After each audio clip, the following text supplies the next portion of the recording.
श्लोक 54.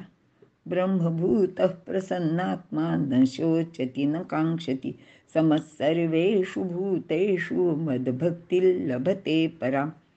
अर्थ, ब्रह्माशी एकरूप झालेला प्रसन्न आत्मा दुःख करत नाही, इच्छाही करत नाही.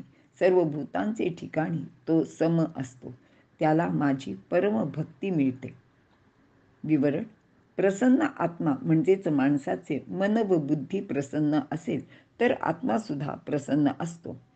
खरे तर आत्मा ही मूलभूत शक्ती आहे, ती नेहमीच प्रसन्न असते.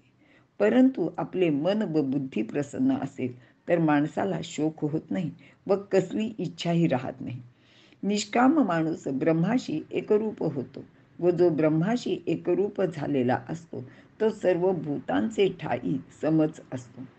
5व्या अध्यायात श्लोक 18 मध्ये सांगितल्याप्रमाणे विद्यासंपन्न ब्राह्मण गाय, हत्ती, कुत्रा इत्यादी प्रत्येक प्राणीमात्रात एकाच परमेश्वराला स्थित असलेला पाहतो.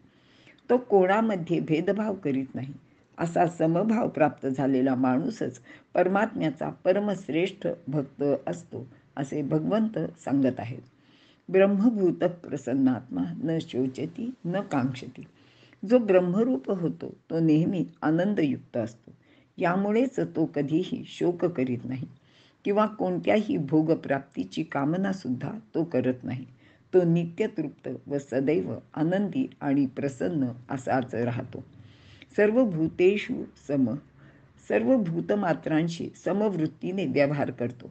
त्याला कोणीही आपला, कोणी परका असत नाही. तो कोणाचा कधी द्वेषही करत नाही. अगर त्याचे जवळ कोणाबद्दल विशेष मित्रत्व किंवा प्रेम नसते.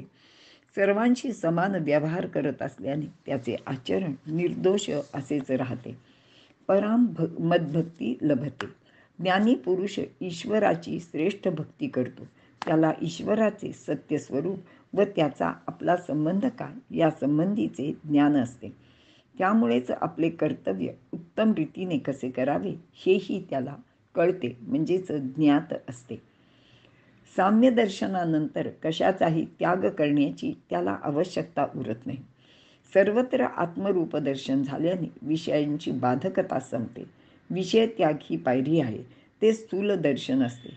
ते संपले व समतेचे सर्वत्र चैतन्याचे दर्शन झाले की सर्व स्थूल गोष्टींकडे पाहण्याची दृष्टी व अनुभवाची पातळी बदलते व परमात्म्याची परमभक्ती प्राप्त करून घेण्याची त्याला पात्रता येते व तो त्याचा परमश्रेष्ठ असा भक्त होतो, असे भगवंत इथे सांगत आहे.